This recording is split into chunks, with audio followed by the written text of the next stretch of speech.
And so, wouldn't you know that we are going to talk about decisions and choices this morning? From the moment we open our eyes in the morning until we are ready to put our heads back down on our pillow to go to sleep, we make countless choices, countless decisions. And wouldn't you know, of course, there is the study of our brains, of our bodies, and the studies of decision making.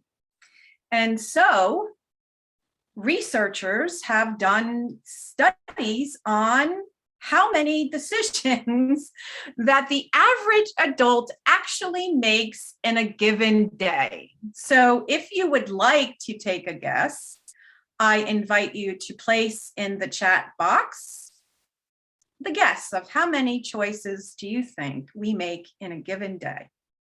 An approximate. And I do have my chat box open, so you will see that little box there. It won't stay there long. So I see 318,546, 25,870. So the closest so far goes to Karen. And we make approximately 35,000 choices a day. And if we break it down to hourly, it comes to about 2,000. And if we break it down to every second or two, it's supposed to be every second we make about 2 choices. That's a typo. And that's based on the research. One of the researchers is Dr. Ava Krakow. And so some of those choices we make are done mindlessly, like we're driving along in our cars and someone cuts us off, and what do you know, without even thinking, we're flipping somebody the bird, we're yelling, we're cussing. And others we do mindfully. In that moment, we take a breath, we don't like it, but we get to say, I'm not a victim of this world that I see, right? Course in Miracles. And we become mindful, knowing that everything that I hold in consciousness, every word, every action that I take has the power to create my own experience, has impact on me and the world around me. So I put the hand down, take the deep breath, and I send off a blessing instead.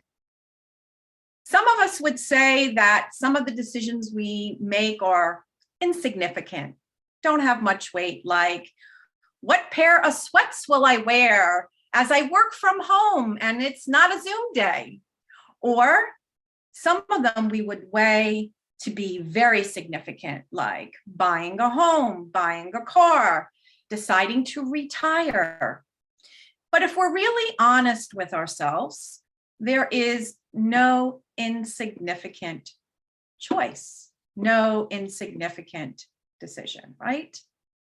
And why is that? Because everything that we engage in reflects what is most alive in our consciousness. Yes. Last week we spoke of, as Charles Fillmore would call it, phases of mind. And as Kim Chesney calls it from her research on radical intuition, the zones of consciousness. Some of those things we do, we spoke about this last week, and other times we do on automatic pilot. Those are things that have been rehearsed, that we know. We can even store, some people say, some of those beliefs, thoughts, and behaviors from lifetimes.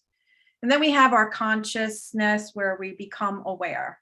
And then when we become mindless and we abide in the space between thought, where we can glean the intuitive flow of wisdom that is alive within us. Every decision we make has some information for us. It tells us if we are abiding in our personality self, if we are coming from that higher place of spiritual awareness and from our divine nature. We get to choose every day. And so as we become self-aware, we are reminded that it is the key to awakening and becoming spiritual masters of our own lives. So I'd like to spend a little bit of time for us to maybe take a look at ways you might engage the decision-making process for you. If you're going to purchase something, do something in your life, like retire, decide to move to another state. So there are many ways that we can engage this. So first is listing pros and cons, where we can say, these are the benefits, these are things that I might not like so much. If you are a list maker, in the chat box, put P and C.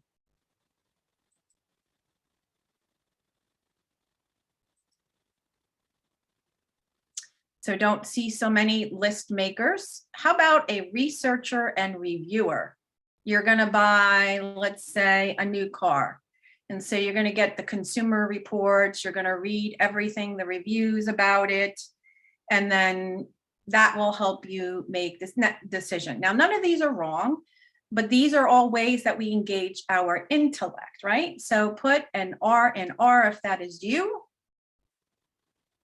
And then we have, sometimes we're faced with a choice and we think, it's a significant one. Maybe there's an opportunity of a job and we have to let somebody know by tomorrow. And oh my gosh, it's going to involve me moving out of state. And so, maybe I have a week's time to make this decision. Maybe it's not overnight. And so we will ruminate and analyze all of the pros and cons in our head, and it just goes round and round and round. If that's you, put a yes in the chat. And then some of us have such a hard time making choices. And so we may be one to procrastinate or abdicate our choices. But guess what? Whatever is held in the subconscious beliefs and desires that we have will be the one that outpictures. I've heard countless times individuals who did not like their job. They were getting that intuitive hit that it was time for them to move on, but they just couldn't bring themselves to it. And wouldn't you know, they get a notice that they're being laid off, right? And then the other way, we can make decisions that we pull everybody, right? Let's ask our family and friends, people we trust, what do you think? Here's this, what would you do? So if you're a poll taker, write the word poll in the chat. So I'm just gonna look at some of these. So I get lots of people there: procrastinator, list makers, researchers, ruminators. So many of you can relate to all of these. Now, again, none of these are not wrong.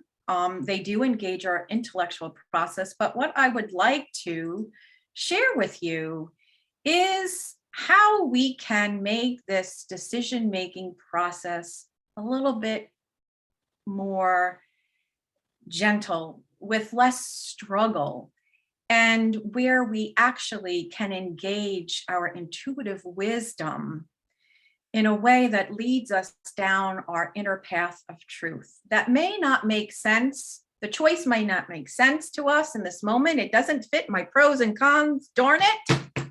It's not what everybody else says that we should do, but nevertheless, something is calling to me, my intuitive wisdom. So I'm going to share with you this morning a process that Kim Chesney, author of Radical Intuition, says how to get from choice point A, to decision point Z with grace and ease, and is reflective of our intuitive wisdom. So 4 aspects of the intuitive decision-making process that can be helpful for us are these four things: first impressions, resonance, discernment, and validation. So let's take a look at each one of these. So first impressions is when we get that intuitive hit, right? At first impression, the intuitive hit, intuition speaks to us before anything else. It's in a flash. It is before we engage our intellect, before we become aware of what we are feeling. It is before our imagination kicks in. It's before anything.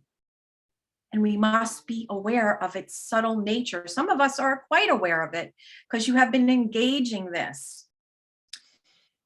Chesney says that the intuitive hit can come in the form of a thought, an idea, a sense, a feeling that floats out of nowhere before we even engage the intellect. So I'd like to give a couple of examples, which I call tattoos and tires for short. So conditioned thinking versus intuitive first impression.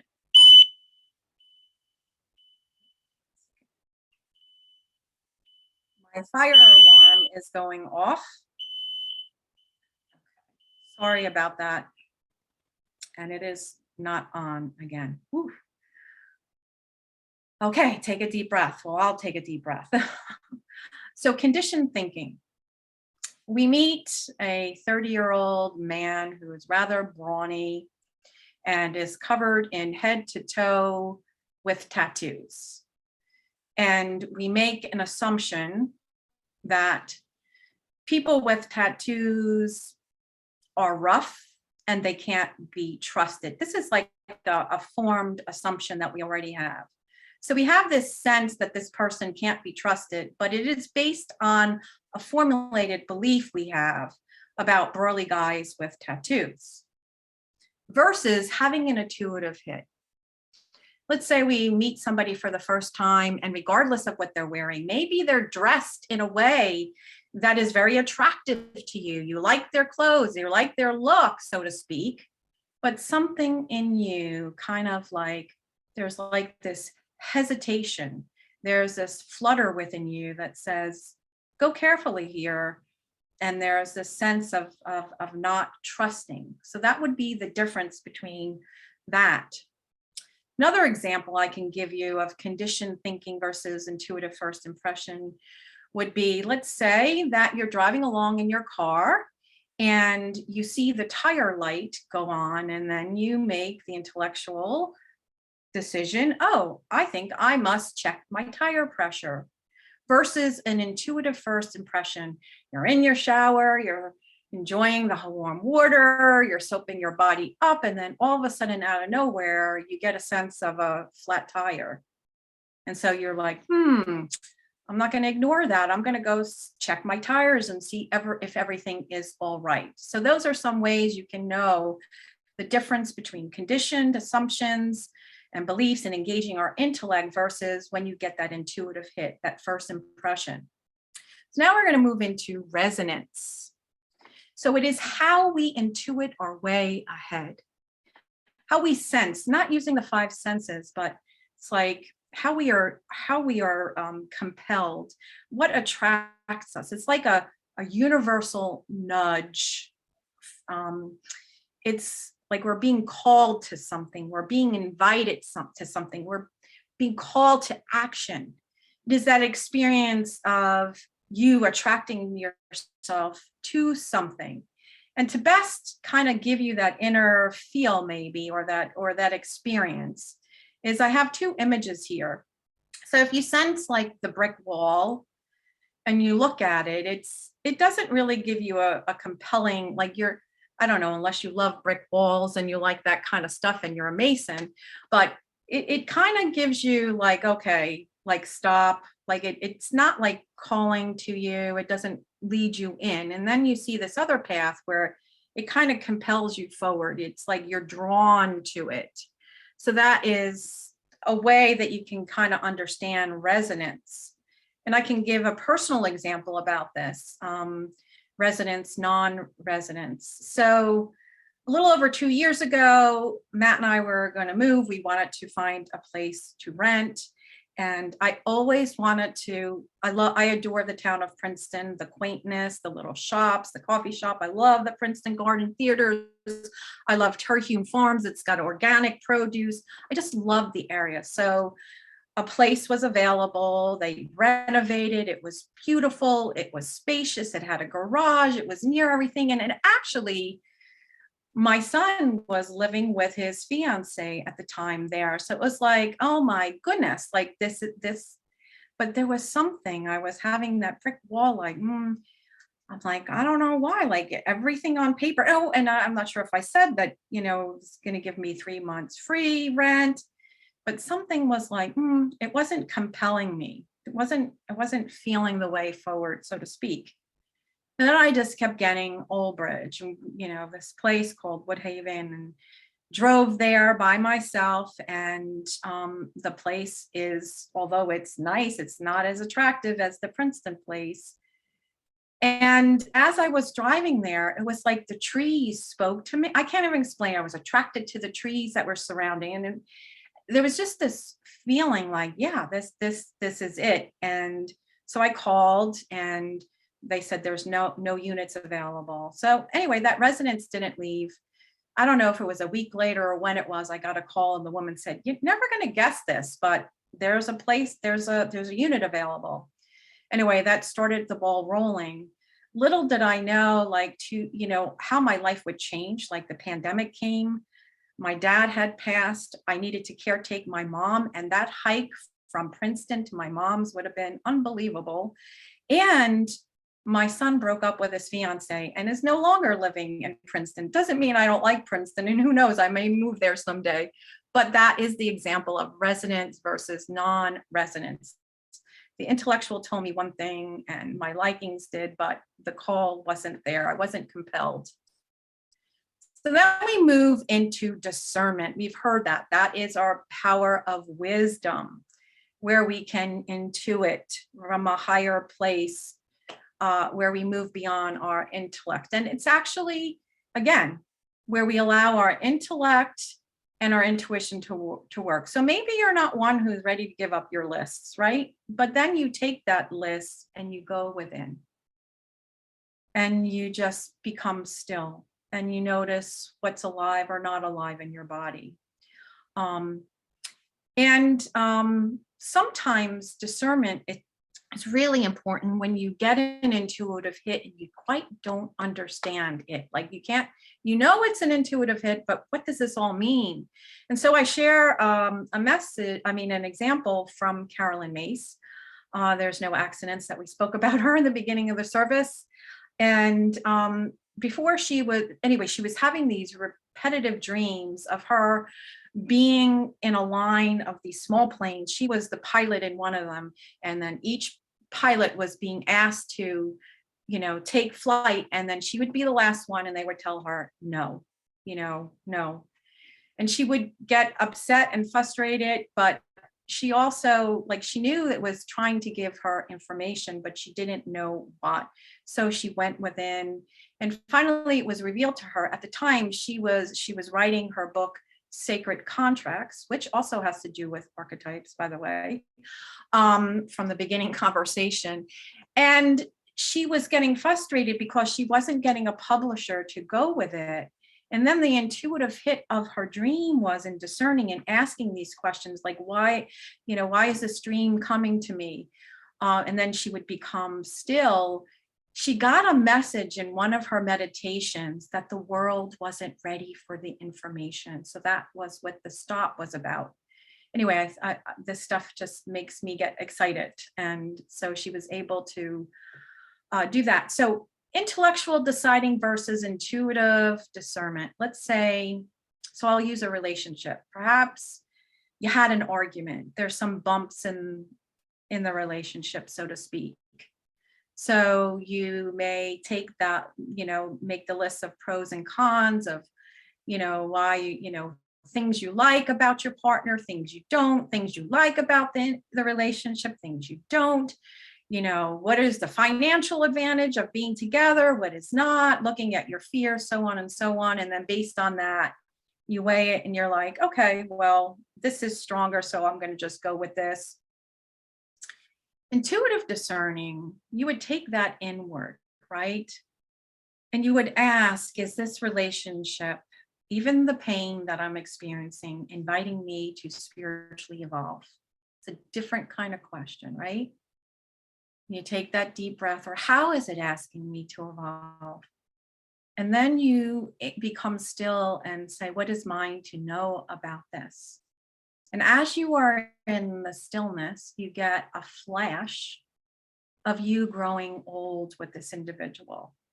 And then there's this feeling of resonance that overcomes the discord that you were feeling, or just this knowing that you are going to choose to stay. But it's not out of convenience. It's not because you don't want to disappoint somebody, but it is because you want to evolve and grow and to work something out for the betterment of both of you.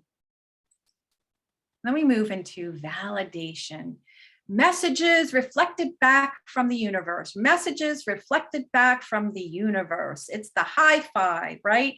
We put something back out. You can even say Carolyn Mace's dream was trying to give her that message, but it was an internal high five, right? We're going to talk about the different types of validation in just a second. It gives us that reinforcement that we are on the right track. And if we look at it through the unity lens, the law of attraction, or our power of love is what we energize, the desires, or whatever it is from what place in consciousness we are harmonizing and energizing in word, action, belief, what we are vibrating in, we attract ourselves to. And if we're putting signals out all the time, the universe is speaking to us all the time, and we attract ourselves to those signs, and they attract and mirror themselves back to us. So we have two types of validation, external and internal. So let us take a look at those externals. Those are the coincidences and synchronicities that happen. Symbols, right? We see numbers repeating over and over. We see animals showing up in our path in an unexpected way to get our attention. And those are signs as well. Words repeat, phrases repeat. We keep hearing a song that has the same message, or various songs with the same message, and that's that repetition. And then we have those unexpected opportunities, things that seem to happen out of nowhere, where we're given the very thing that we're needed, or the very desire that we are alive with. And so the internal validation is that intuition abides, right? When Carolyn Mace had that intuitive hit about that discerning process, it is also for us to know, we can know that it's an intuition that is speaking to us, because that desire, that resonance, what we are being pulled to or called to, is not fleeting. It's long lasting. I spoke to you a couple of weeks ago of me reading this poem that my spiritual director asked me to read based on something I was sharing. And from that poem, I had gotten chills. It brought me to tears. It had something about navigating in the darkness. In that moment, I had this sense that I am going to be doing further work about the beauty of darkness. And I was even getting this sense out of nowhere that there was a writing of a book, and that it just came in.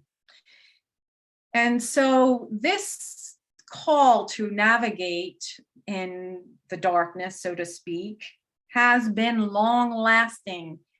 It has not been something that first arose, and it is still compelling me. And as I took a deep breath the day after, I had this very powerful experience with my spiritual director. I went outside. I said, some prayers and affirmations. And I speak to my dad all the time. Anyway, I had a dream about my dad, and I opened the door and there he was. And I said, Dad, you're here. And it was so real. And that's what I woke up with. And then I went outside on my deck. And as I was standing on the deck, straight ahead were blue jays. And the significance of that is my dad, we called him Big Blue. And then 2 seconds later, I'm not exaggerating, a cardinal flew within, like right in front of my face and went into the tree, which is a very spiritual confirmation. I'm on the right track. The universe is speaking to me. And then as I looked to the left, there was a feather. I don't know if you can see this, that was on the deck. And I got goosebumps. So again, it was just that validation. Yes, my father is around me, he is present. And it was the validation of me being compelled in this area of navigating in the darkness, spiritual direction, so on and so on. So we covered a lot in the aspects of intuitive decision making. So as we come to a close this morning, I send you out an invitation. Some of you are working with these things already, but I invite you to go deeper. And if you're not, examine these aspects of intuitive decision making: first impressions, resonance, discernment, and validation. How is the universe speaking to you? As we know, we get those answers from within, and then it's reflected all around us in the world. And so my blessing to you is, may you get from point A, decision choice, right? The point of decision, to point Z, decision choice, but with clarity, with grace, with ease, and one that leads you to your highest calling. Namaste. Blessings to one and all.